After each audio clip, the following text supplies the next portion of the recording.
ಎಲ್ಲ ನನ್ನ ಸಜ್ಜನ ಬಂಧುಗಳಿಗೆ ನಮಸ್ಕಾರ. ಈ ಕಥೆಯನ್ನ ಕೊನೆ ತನಕ ಕೇಳಿ. ಬೆಂಗಳೂರಿನ ವಿಲ್ಸನ್ ಗಾರ್ಡನ್ ಸ್ಮಶಾನ. ಸಂಜೆ 4 ಗಂಟೆ. ಚಿತೆಗೆ ಕೊಳ್ಳಿಡೋ ಸಮಯ. 83 ವರ್ಷದ ರಾಮಪ್ಪ ಅವರು ನಿನ್ನೆ ತೀರಿ ಹೋಗಿದ್ರು. Retired head master. ಊರಿಗೆಲ್ಲ ರಾಮಪ್ಪ ಮೇಷ್ಟ್ರು ಅಂತಲೇ ಫೇಮಸ್. 38 ವರ್ಷ ಶಾಲೆಯಲ್ಲಿ ಮಕ್ಕಳಿಗೆ ಪಾಠ ಮಾಡಿ ಸಾವಿರಾರು ಮಕ್ಕಳನ್ನು ದೊಡ್ಡವರನ್ನಾಗಿ ಮಾಡಿದವರು. ಆದರೆ ಇವತ್ತು ಅವರ ಅಂತ್ಯ ಸಂಸ್ಕಾರಕ್ಕೆ ಬಂದಿದ್ದು ಕೇವಲ 6 ಜನ. ಮಗಳು ಸುಮಾ, ಅಳಿಯ ಮೋಹನ್, 2 ಮೊಮ್ಮಕ್ಕಳು, ಪಕ್ಕದ ಮನೆ ಶಂಕರ್ ಮತ್ತು ಪೇಪರ್ ಹಾಕೋ ಹುಡುಗ ರವಿ. ಅಂದಾಗೆ ಮಗ ವಿನಯ್, ಅವನು ಅಮೆರಿಕದಲ್ಲಿ. ಡ್ಯಾಡ್, ನನಗೆ ಬರೋಕ್ಕಾಗೋದಿಲ್ಲ, ನಾನು ಬ್ಯುಸಿ ಇದ್ದೀನಿ ಅಂತ ಮೆಸೇಜ್ ಮಾಡಿದ್ದ ಸುಮಾನಿಗೆ. ಸುಮಾ ಅಳುತ್ತಾ ಹೇಳಿದಳು, ಅಪ್ಪ, ನಿಮ್ಮ ಮಗ ವಿಡಿಯೋ ಕಾಲ್ನಲ್ಲಿ ನೋಡ್ತಾನೆ, ಬೇಜಾರು ಮಾಡ್ಕೋಬೇಡಿ. ಚಿತೆಗೆ ಕೊಳ್ಳಿ ಇಡೋಕೆ ಪುರೋಹಿತರು ಹೇಳಿದ್ರು. ಮಗ ಇಲ್ಲಾಂದ್ರೆ ಮಗಳು ಕೊಳ್ಳಿ ಇಡ್ಬೋದು. ಸುಮಾ ಕೊಳ್ಳಿಯನ್ನು ಕೈಯಲ್ಲಿ ಹಿಡಿದಳು. ಕೈ ನಡುಗುತ್ತಿತ್ತು. ಆಗಲೇ ಸ್ಮಶಾನದ ಗೇಟ್ ಹತ್ರ ಗದ್ದಲ ಕೇಳಿಸಿತು. ಸುಮಾರು 200 ಜನ ಸ್ಮಶಾನದ ಒಳಗೆ ಓಡಿ ಬಂದರು. ಎಲ್ಲರ ಕೈಯಲ್ಲಿ ಹೂವು ಹಾರ. ಮುಂದೆ ಬಂದವನು 45 ವರ್ಷದ ವ್ಯಕ್ತಿ, ಪೊಲೀಸ್ ಯೂನಿಫಾರ್ಮ್ನಲ್ಲಿ. ACP ರುದ್ರ. ನಿಲ್ಲಿ, ಕೊಳ್ಳಿ ಇಡಬೇಡಿ, ರುದ್ರ ಕೂಗಿದ. ಎಲ್ಲರೂ ಶಾಕ್. ಸುಮಾ ಕೇಳಿದಳು, ಯಾರು ನೀವು? ರುದ್ರ ರಾಮಪ್ಪ ಮೇಷ್ಟ್ರ ಕಾಲಿಗೆ ನಮಸ್ಕಾರ ಮಾಡಿದ. ಕಣ್ಣಲ್ಲಿ ನೀರು. ಮೇಡಮ್, ನಾನು ರುದ್ರ, 2005ನೇ ಬ್ಯಾಚ್, ನಿಮ್ಮ ಅಪ್ಪನ ಸ್ಟೂಡೆಂಟ್. ಇವರಿಲ್ಲಾಂದ್ರೆ ನಾನಿವತ್ತು ACP ಆಗ್ತಿರ್ಲಿಲ್ಲ. ಹಿಂದೆ ಇದ್ದವರೆಲ್ಲ ಒಬ್ಬೊಬ್ಬರೇ ಮುಂದೆ ಬಂದರು. ಡಾಕ್ಟರ್ ಸುಧಾ, ನಾನು 10ನೇ ಕ್ಲಾಸ್ನಲ್ಲಿ ಫೇಲ್ ಆಗಿದ್ದೆ. ಮೇಷ್ಟ್ರು ದಿನ ಸಂಜೆ ಪ್ರೀ ಟ್ಯೂಷನ್ ಮಾಡಿ ಪಾಸ್ ಮಾಡಿಸಿದ್ರು. ಇವತ್ತು ನಾನು ಸರ್ಜನ್. IAS ಅಧಿಕಾರಿ ಮಂಜುನಾಥ್, ನನ್ನ ತಂದೆ ಕುಡುಕ. School fees ಕಟ್ಟಿರಲಿಲ್ಲ. ಮೇಷ್ಟ್ರು ತಮ್ಮ ಸಂಬಳದಿಂದ ಕಟ್ಟಿದ್ರು. ಮುಂದೆ ದೇಶ ಸೇವೆ ಮಾಡುವಂದರು. Lawyer, engineer, teacher, bus driver, auto driver, ಪ್ರಗತಿಪರ ರೈತ, ಎಲ್ಲರೂ ಒಂದೇ ಒಂದು ಮಾತು, ಮೇಷ್ಟ್ರು ನಮಗೆ ದಾರಿ ತೋರಿಸಿದ್ರು. ರುದ್ರ ಹೇಳಿದ, ಮೇಡಮ್, ನಮಗೆ 2:15 ವಾಟ್ಸಪ್ ಗ್ರೂಪಿನಲ್ಲಿ ಗೊತ್ತಾಯಿತು ರಾಮಪ್ಪ ಮೇಷ್ಟ್ರು ಇನ್ನಿಲ್ಲ ಅಂತ. 1:30 ಗಂಟೆಯಲ್ಲಿ 200 ಜನ ಸೇರಿದ್ವಿ. ಇವರೆಲ್ಲ ಮೇಷ್ಟ್ರು ಮಕ್ಕಳು. ಸುಮ್ಮ ದಂಗಾದ್ಲು. ಅಪ್ಪ ಯಾವತ್ತೂ ಹೇಳಲಿಲ್ಲ? ಹೇಳಲ್ಲ ಮೇಡಮ್, ಮೇಷ್ಟ್ರು ಯಾವತ್ತೂ ನಾನು ಮಾಡಿದೆ ಅಂತ ಹೇಳಲಿಲ್ಲ, ಸುಮ್ಮನೆ ಮಾಡ್ತಾ ಹೋದ್ರು. ಪುರೋಹಿತರು ಕೇಳಿದ್ರು, ಈಗ ಕೊಳ್ಳಿ ಯಾರಿಡೋದು? ರುದ್ರ ಮುಂದೆ ಬಂದ. ನಾವು 200 ಜನ ಇದ್ದೀವಿ, ಎಲ್ಲರೂ ಇಡ್ತೀವಿ. ಮೇಷ್ಟ್ರು 200 ಮಕ್ಕಳ ಅಪ್ಪ. ಒಬ್ಬ ಮಗ ಬರಲಿಲ್ಲದಿದ್ರೆ ಏನು, ನಾವಿದ್ದೀವಿ. ಮೊದಲಿಗೆ 200 ಜನ ದೀಪ ಹಚ್ಚಿದ್ರು. ಇಡೀ ಸ್ಮಶಾನ ಬೆಳಕಾಯ್ತು. ರಾಮಪ್ಪ ಮೇಷ್ಟ್ರಿಗೆ ಜೈ ಅಂತ ಘೋಷಣೆ ಮೊಳಗಿತು. ನಂತರ ಮಗಳು ಸುಮಾ ಕೊಳ್ಳಿ ಇಡಲು ಸಜ್ಜಾದಳು. ಅದೇ ಸಮಯಕ್ಕೆ ಸುಮಾಳ ಫೋನ್ ರಿಂಗ್ ಆಯ್ತು. ಆ ಕಾಲ್ ಯಾರದು ಅಲ್ಲ, ಸ್ವಂತ ಮಗನಾದ ವಿನಯ್ದು. ಸುಮಾ, ಎಲ್ಲ ರೆಡಿ ಆಯ್ತಾ? ನಾನು ಮೀಟಿಂಗಲ್ಲಿದ್ದೀನಿ, 10 ನಿಮಿಷ. ಸುಮಾ ಫೋನ್ ಲೌಡ್ ಸ್ಪೀಕರ್ ಹಾಕಿದಳು. ವಿನಯ್ ಸ್ಕ್ರೀನ್ನಲ್ಲಿ 200 ಜನರನ್ನು ನೋಡಿದ. ಎಲ್ಲರೂ ಅವನನ್ನೇ ನೋಡ್ತಾ ಇದ್ರು. ರುದ್ರ ಫೋನ್ ತಕೊಂಡ. ವಿನಯ್ ಸರ್, ನಾನು ACP ರುದ್ರ, ನಿಮ್ಮ ಅಪ್ಪನ student. Oh hi, nice to meet you. Sir, ಒಂದು ಮಾತು ಕೇಳ್ಬೋದಾ? ನಿಮ್ಮಪ್ಪ 38 ವರ್ಷ ಸಾವಿರಾರು ಮಕ್ಕಳಿಗೆ ಅಪ್ಪ ಆಗಿದ್ರು. ಆದರೆ ಕೊನೆ ಗಳಿಗೆಯಲ್ಲಿ ತನ್ನ ಸ್ವಂತ ಅಪ್ಪನ ಮುಖ ನೋಡ್ಲಿಕ್ಕೆ ನೀವ್ಯಾಕೆ ಬಂದಿಲ್ಲ sir? Vinay silent. I am busy. Busy? Sir, ನಿಮ್ಮ ಅಪ್ಪ ನಿಮಗೆ ಬ್ಯುಸಿ ಅಂತ ಯಾವತ್ತಾದ್ರೂ ಹೇಳಿದ್ರ? ಜ್ವರ ಬಂದಾಗ ರಾತ್ರಿ ಎದ್ದು ಡಾಕ್ಟರ್ ಹತ್ರ ಕರ್ಕೊಂಡು ಹೋಗ್ಲಿಲ್ವಾ? ಸ್ಕೂಲ್ ಫೀಸ್ಗೆ ಓವರ್ ಟೈಮ್ ಮಾಡ್ಲಿಲ್ವಾ? ವಿನಯ್ ತಲೆ ತಗ್ಗಿಸಿದ. ಸುಮಾ ಪರ್ಸ್ನಿಂದ ಮಡಚಿದ ಪತ್ರ ತೆಗೆದು ರುದ್ರನಿಗೆ ಕೊಟ್ಟಳು. ಸರ್, ನಿಮ್ಮ ಅಪ್ಪ ನಿನ್ನೆ ತೀರಿಕೊಳ್ಳುವ ಮುಂಚೆ ಒಂದು ಪತ್ರ ಬರೆದಿದ್ದಾರೆ. ನನ್ನ ಮಗ ವಿನಯ್ಗೆ ಕೊಡಿ ಅಂತ. ಓದ್ತೀನಿ ಕೇಳಿ. ರುದ್ರ ಜೋರಾಗಿ ಓದಿದ. ಮಗನೇ ವಿನಯ್, ನೀನು ಬರಲ್ಲ ಅಂತ ಗೊತ್ತು. ಬೇಜಾರಿಲ್ಲ ಕಣೋ. ನೀನು ಅಮೆರಿಕದಲ್ಲಿ ದೊಡ್ಡವನಾಗಿದ್ದೀಯಾ, ಅಷ್ಟೇ ಸಾಕು. ಆದ್ರೆ ಒಂದು ಸತ್ಯ ಹೇಳ್ತೀನಿ, ನಾನು ಸತ್ತ ಮೇಲೆ ಅಳಬೇಡ. ಯಾಕಂದ್ರೆ ನಾನ್ ಸತ್ತಿಲ್ಲ. ಈ ಊರಿನ ಪ್ರತಿ ಡಾಕ್ಟರ್ ನನ್ನ ಕೈ, ಪ್ರತಿ ಇಂಜಿನಿಯರ್ ನನ್ನ ಮೆದುಳು, ಪ್ರತಿ ಪೊಲೀಸ್ ನನ್ನ ಧೈರ್ಯ. ನಾನು 200 ಮಕ್ಕಳಲ್ಲಿ ಬದುಕಿದ್ದೀನಿ. ನೀನು ಒಬ್ಬನೇ ನನ್ನ ಮಗ ಅಲ್ಲ ಕಣೋ. ನನಗೆ 201 ಮಕ್ಕಳು. ಆದ್ರೆ ನೀನು ಒಂದು ಕೆಲಸ ಮಾಡು. ನೀನು ಭಾರತಕ್ಕೆ ಬಂದಾಗ ಒಬ್ಬ ಅನಾಥ ಮಗುವನ್ನು ದತ್ತು ತೆಗೆದುಕೊಂಡು ಓದಿಸು. ಆಗ ನಾನು 202 ಮಕ್ಕಳ ಅಪ್ಪ ಆಗ್ತೀನಿ. ಇದು ನನ್ನ ಕೊನೆಯ ಆಸೆ. ಇಂತಿ ಅಪ್ಪ ರಾಮಪ್ಪ. ವಿಡಿಯೋ ಕಾಲ್ನಲ್ಲಿ ವಿನಯ್ ಕುಸಿದು ಬಿದ್ದು ಅತ್ತ. ಅಪ್ಪ, ಐ ಆಮ್ ಸಾರಿ ಅಪ್ಪ. 200 ಜನ ಸೈಲೆಂಟ್. ಸ್ಮಶಾನದಲ್ಲಿ ಕೇವಲ ಅಳು ಕೇಳಿಸಿತ್ತು. ರುದ್ರ ಹೇಳಿದ, ಸರ್, ಲೇಟ್ ಆಗ್ಲಿಲ್ಲ, ಈಗಲೇ ಫ್ಲೈಟ್ ಹತ್ತಿ ಬನ್ನಿ. ಅಪ್ಪನ ಚಿತೆಗೆ ಸುಮ ಕೊಳ್ಳಿ ಇಡ್ತಾರೆ. ಅಪ್ಪನ ಕನಸು ಸಾಕಾರ ಮಾಡೋಣ. 202ನೇ ಮಗುವಿನ ಭವಿಷ್ಯಕ್ಕೆ. ಸುಮ ಅಪ್ಪನ ಚಿತೆಗೆ ಕೊಳ್ಳಿ ಇಟ್ಟಳು. ಮಾರನೆಯ ದಿನ ವಿನಯ್ ಬೆಂಗಳೂರು ಏರ್ಪೋರ್ಟ್ಗೆ ಬಂದ. ನೇರ ಸ್ಮಶಾನಕ್ಕೆ. ಅಪ್ಪನ ಅಸ್ಥಿ ಸಂಗ್ರಹಿಸುವ ಸಮಯ. ವಿನಯ್ ಅಸ್ಥಿ ಕಲಶ ಹಿಡಿದು 200 ಜನರ ಮುಂದೆ ನಿಂತ. ನಾನು ವಿನಯ್, ರಾಮಪ್ಪ ಮೇಷ್ಟ್ರ ಸತ್ತ ಮಗ. ಇವತ್ತು ನಾನು ಸತ್ತು ಹೋಗಿ ಮತ್ತೆ ಹುಟ್ಟಿದ್ದೇನೆ. ಅಪ್ಪ, ನಿಮ್ಮ 202ನೇ ಮಗುವನ್ನು ನಾನು ಹುಡುಕಿ ಓದಿಸ್ತೀನಿ. ಪ್ರಾಮಿಸ್.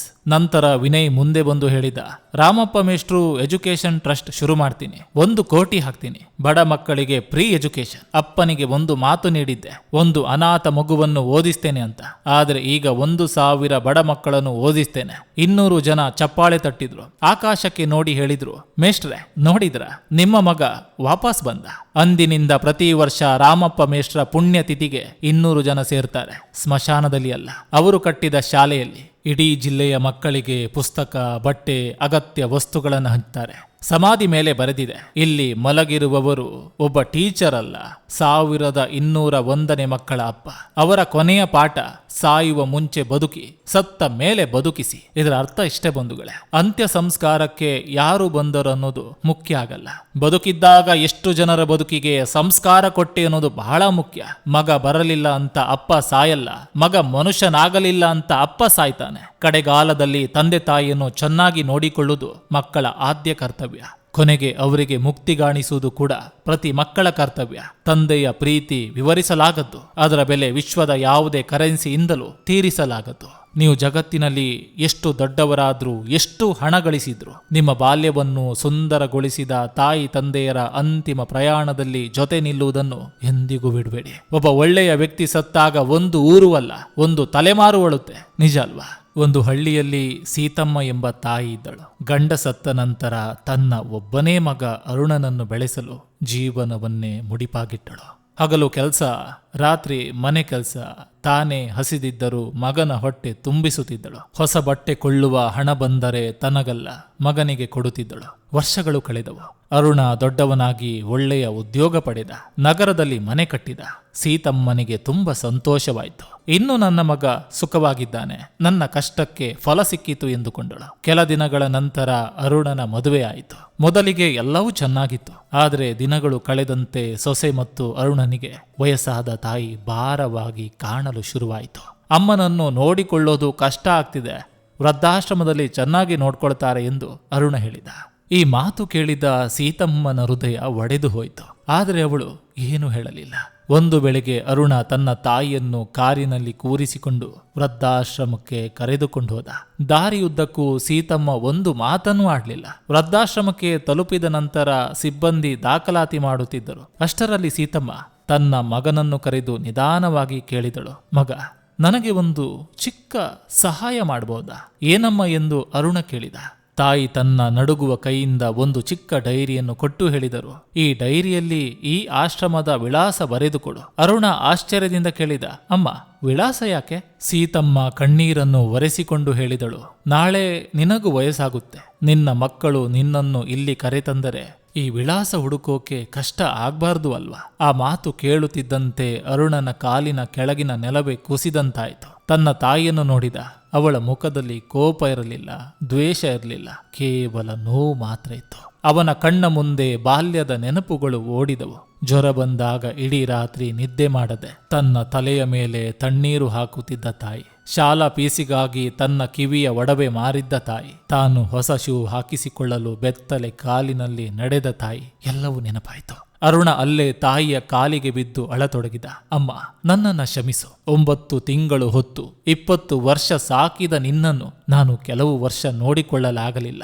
ಸೀತಮ್ಮ ಕೂಡ ಅಳುತ್ತಾ ಮಗನ ತಲೆಯನ್ನು ಸವರಿದಳು. ಆ ದಿನ ಅರುಣ ತನ್ನ ತಾಯಿಯನ್ನು ವೃದ್ಧಾಶ್ರಮದಲ್ಲಿ ಬಿಟ್ಟು ಬರಲಿಲ್ಲ, ಮನೆಗೆ ಕರೆದುಕೊಂಡು ಹೋದ. ಯಾಕಂದ್ರೆ ಅವನಿಗೆ ಅರ್ಥವಾಗಿತ್ತು, ತಾಯಿ ತಂದೆಯರನ್ನು ವೃದ್ಧಾಶ್ರಮಕ್ಕೆ ಕಳುಹಿಸುವುದು ಸುಲಭ, ಆದರೆ ಅವರು ಕೊಟ್ಟ ಪ್ರೀತಿಯನ್ನು ಜೀವನ ಪೂರ್ತಿ ತೀರಿಸುವುದು ಅಸಾಧ್ಯ. ಇದರ ಅರ್ಥ ಇಷ್ಟೇ ಬಂಧುಗಳೇ, ಮಗುವಿಗೆ ನಡೆಯಲು ಕಲಿಸಿದ ಕೈಗಳನ್ನು ವಯಸ್ಸಾದಾಗ ತಳ್ಳಬೇಡಿ. ಯಾಕಂದ್ರೆ ಇಂದು ಅವರ ಸರದಿ, ನಾಳೆ ನಮ್ಮ ಸರದಿ. ಒಂದು ಸಣ್ಣ ಹಳ್ಳಿಯಲ್ಲಿ ರಮೇಶ್ ಎಂಬ ಯುವಕನಿದ್ದ. ಅವನ ಕುಟುಂಬ ತುಂಬಾ ಬಡತನದಲ್ಲಿತ್ತು. ತಂದೆ ದಿನಗೂಲಿ ಕೆಲಸ ಮಾಡುತ್ತಿದ್ದರು. ತಾಯಿ ಮನೆ ಮನೆಗೆ ಹೋಗಿ ಕೆಲಸ ಮಾಡಿ ಕುಟುಂಬವನ್ನ ನಡೆಸುತ್ತಿದ್ದರು. ಬಡತನದ ಮಧ್ಯೆಯೂ ರಮೇಶನ ಕನಸು ಮಾತ್ರ ದೊಡ್ಡದಾಗಿತ್ತು. ಅವನು ಜೀವನದಲ್ಲಿ ಏನನ್ನಾದರೂ ಸಾಧಿಸಿ ನನ್ನ ತಂದೆ ತಾಯಿಗೆ ಒಳ್ಳೆಯ ಬದುಕು ಕೊಡಬೇಕು ಎಂದು ನಿರ್ಧರಿಸಿದ್ದ. ಶಾಲೆಯಲ್ಲಿ ಓದುತ್ತಿದ್ದಾಗಲೇ ಅವನಿಗೆ ವ್ಯಾಪಾರದ ಬಗ್ಗೆ ಆಸಕ್ತಿ ಇತ್ತು. ಆದರೆ ಹಳ್ಳಿಯ ಜನರು ಅವನ ಕನಸುಗಳನ್ನ ಕೇಳಿ ನಗುತ್ತಿದ್ದರು. ನಮ್ಮ ಊರಿನಲ್ಲಿ ಇದ್ದು ದೊಡ್ಡ ಉದ್ಯಮಿ ಆಗ್ತೀಯ, ಅದು ಕನಸಲ್ಲ, ಭ್ರಮೆ ಎಂದು ಹೇಳುತ್ತಿದ್ದರು. ಆದರೂ ರಮೇಶ್ ತನ್ನ ಕನಸನ್ನು ಬಿಟ್ಟಿರಲಿಲ್ಲ. ಓದು ಮುಗಿದ ನಂತರ ಅವನು ತನ್ನ ಬಳಿ ಇದ್ದ ಸ್ವಲ್ಪ ಹಣವನ್ನು ಸೇರಿಸಿ ಒಂದು ಸಣ್ಣ ವ್ಯಾಪಾರ ಆರಂಭಿಸಿದ. ಆರಂಭದಲ್ಲಿ ಎಲ್ಲವೂ ಚೆನ್ನಾಗಿ ನಡೆಯುತ್ತಿತ್ತು. ಆದರೆ ಕೆಲವು ತಿಂಗಳಲ್ಲಿ ನಷ್ಟ ಉಂಟಾಯಿತು, ಸಾಲ ಹೆಚ್ಚಾಯಿತು, ಕೊನೆಗೆ ವ್ಯಾಪಾರವನ್ನು ಮುಚ್ಚಬೇಕಾಯಿತು. ಆ ದಿನ ರಮೇಶ್ ತುಂಬಾ ದುಃಖಪಟ್ಟ. ತನ್ನ ಕನಸು ಮುರಿದು ಹೋದಂತೆ ಅನಿಸಿತು. ಆದರೆ ಅವನ ತಾಯಿ ಅವನ ಬಳಿಗೆ ಬಂದು ಹೇಳಿದಳು, ಮಗನೇ, ಬೀಳುವುದು ತಪ್ಪಲ್ಲ, ಬಿದ್ದ ಜಾಗದಲ್ಲೇ ಉಳಿಯುವುದು ತಪ್ಪು. ತಾಯಿಯ ಮಾತುಗಳು ರಮೇಶ್ಗೆ ಹೊಸ ಧೈರ್ಯ ನೀಡಿದವು. ಮತ್ತೆ ಅವನು 2ನೇ ಬಾರಿ ಪ್ರಯತ್ನಿಸಿದ. ಈ ಬಾರಿ ಇನ್ನಷ್ಟು ಶ್ರಮಪಟ್ಟ. ಹಗಲು ರಾತ್ರಿ ಕೆಲಸ ಮಾಡಿದ. ಆದರೆ ಅದೃಷ್ಟ ಮತ್ತೊಮ್ಮೆ ಕೈಕೊಟ್ಟಿತು. 2ನೇ ವ್ಯಾಪಾರವು ವಿಫಲವಾಯಿತು. ಈ ಬಾರಿಯ ಹಳ್ಳಿಯ ಜನರು ಇನ್ನಷ್ಟು ಹಾಸ್ಯ ಮಾಡತೊಡಗಿದರು. 2 ಬಾರಿ ಸೋತಿದ್ದೀಯಾ, ಇನ್ನು ಅರ್ಥ ಆಗಲ್ವಾ, ನಿನಗೆ ವ್ಯಾಪಾರ ಆಗಲ್ಲ ಕಣೋ. ಆ ಮಾತುಗಳು ರಮೇಶನ ಹೃದಯಕ್ಕೆ ನೋವು ಕೊಟ್ಟವು. ಆದರೆ ಅವನು ಒಂದು ನಿರ್ಧಾರ ಮಾಡಿದ. ನನ್ನನ್ನು ಸೋಲಿಸಿದ್ದು ಪರಿಸ್ಥಿತಿಯಲ್ಲ, ನನ್ನ ತಪ್ಪುಗಳು. ಆದ್ದರಿಂದ ತಪ್ಪುಗಳಿಂದ ಕಲಿಬೇಕು. ಅವನು ತನ್ನ ಸೋಲುಗಳ ಕಾರಣಗಳನ್ನು ಹುಡುಕತೊಡಗಿದ. ಹೊಸ ವಿಷಯಗಳನ್ನು ಕಲಿತ. ಯಶಸ್ವಿಯಾದ ಜನರ ಕಥೆಗಳನ್ನು ಓದಿದ. ಅನುಭವಿಗಳ ಸಲಹೆ ಕೇಳಿದ. ಕೆಲ ವರ್ಷಗಳ ನಂತರ ಅವನು 3ನೇ ಬಾರಿ ಹೊಸ ವ್ಯಾಪಾರ ಆರಂಭಿಸಿದ. ಈ ಬಾರಿ ಅವನು ಆತುರ ಪಡಲಿಲ್ಲ. ತಾಳ್ಮೆಯಿಂದ ಹೆಜ್ಜೆ ಇಟ್ಟು ನಿಧಾನವಾಗಿ ಜನರ ನಂಬಿಕೆ ಗಳಿಸಿದ. ಅವನ ವ್ಯಾಪಾರ ಬೆಳೆಯತೊಡಗಿತು. 1 ವರ್ಷದೊಳಗೆ ಉತ್ತಮ ಲಾಭ ಬರತೊಡಗಿತು. 5 ವರ್ಷಗಳ ನಂತರ ಅವನು ದೊಡ್ಡ ಉದ್ಯಮಿಯಾಗಿ ಬೆಳೆದ. 100 ಜನರಿಗೆ ಉದ್ಯೋಗ ನೀಡುವ ಮಟ್ಟಕ್ಕೆ ತಲುಪಿದ. ಒಂದು ದಿನ ಅವನ ಯಶಸ್ಸಿನ ಬಗ್ಗೆ ಭಾಷಣ ಮಾಡಲು ಆಹ್ವಾನಿಸಲಾಯಿತು. ಅಲ್ಲಿ ಒಬ್ಬ ಯುವಕ ಕೇಳಿದ, ಸರ್, ನಿಮ್ಮ ಯಶಸ್ಸಿನ ರಹಸ್ಯ ಏನು? ರಮೇಶ್ ನಗುತ್ತಾ ಉತ್ತರಿಸಿದ, ನನ್ನ ಯಶಸ್ಸಿನ ರಹಸ್ಯ ನನ್ನ ಸೋಲುಗಳು. ಮೊದಲ ಸೋಲು ನನಗೆ ಎಚ್ಚರಿಕೆ ಕೊಟ್ಟಿತು. 2ನೇ ಸೋಲು ನನಗೆ ಪಾಠ ಕಲಿಸಿತು. ಆ ಪಾಠಗಳೇ ನನ್ನನ್ನು ಯಶಸ್ಸಿನ ಶಿಖರಕ್ಕೆ ಕರೆದೊಯ್ದವು. ಆ ದಿನ ಎಲ್ಲರೂ ಚಪ್ಪಾಳೆ ತಟ್ಟಿದರು. ಆದರೆ ರಮೇಶನ ಕಣ್ಣುಗಳು ಮಾತ್ರ ತನ್ನ ತಾಯಿಯನ್ನು ಹುಡುಕುತ್ತಿದ್ದವು. ಯಾಕಂದ್ರೆ ತನ್ನ ಮೇಲೆ ನಂಬಿಕೆ ಕಳೆದುಕೊಳ್ಳದ ಏಕೈಕ ವ್ಯಕ್ತಿ ಅವಳೇ ಆಗಿದ್ದಳು. ಇದರ ಅರ್ಥ, ಸೋಲು ಎಂದರೆ ಜೀವನದ ಅಂತ್ಯವಲ್ಲ, ಪ್ರತಿಯೊಂದು ಸೋಲು ಒಂದು ಪಾಠ. ಆ ಪಾಠವನ್ನು ಕಲಿತು ಮುಂದೆ ನಡೆದವನೇ ಒಂದು ದಿನ ಯಶಸ್ಸಿನ ಶಿಖರ ತಲುಪ್ತಾನೆ. ಎಲ್ರಿಗೂ ನಮಸ್ಕಾರ, ನಾನು ನಿಮ್ಮ AK ಶೆಟ್ಟಿ ನಡೂರು. ಈ ವಿಡಿಯೋ ನಿಮ್ಗೆ ಇಷ್ಟವಾಗಿದ್ರೆ ಅಥವಾ ಇಂದಿನ ಕತೆ ನಿಮ್ಗೆ ಇಷ್ಟವಾಗಿದ್ರೆ ಒಂದು ಲೈಕ್ ಮಾಡಿ, ಜೊತೆಗೊಂದು ಕಮೆಂಟ್ ಮಾಡಿ ಅಂತ ಹೇಳ್ತಾ, ಯಾರೆಲ್ಲ ನನ್ನ ವಿಡಿಯೋಸ್ಗಳನ್ನು ನೋಡ್ತಾ ಇದ್ದಾರೆ ದಯವಿಟ್ಟು ಸಬ್ಸ್ಕ್ರೈಬ್ ಮಾಡ್ಕೊಳ್ಳಿ, ಪಕ್ಕದಲ್ಲಿರುವಂಥ ಬೆಲ್ ಬಟನ್ ಅನ್ನು ಕ್ಲಿಕ್ ಮಾಡಿ. ಈ ವಿಡಿಯೋ, ಈ ಕತೆಗಳು ನಿಮ್ಗೆ ಇನ್ನಷ್ಟು ಬೇಕಿದ್ರೆ ಕಮೆಂಟ್ ಬಾಕ್ಸ್ನಲ್ಲಿ ನಿಮ್ಮ ಅಭಿಪ್ರಾಯ ತಿಳಿಸಿ ಅಂತ ಹೇಳ್ತಾ, ಮತ್ತೆ ಮುಂದಿನ ವಿಡಿಯೋದಲ್ಲಿ ಸಿಗ್ತೀನಿ. ಭಗವಂತ ಎಲ್ರಿಗೂ ಕೂಡ ಒಳ್ಳೇದು ಮಾಡಲಿ.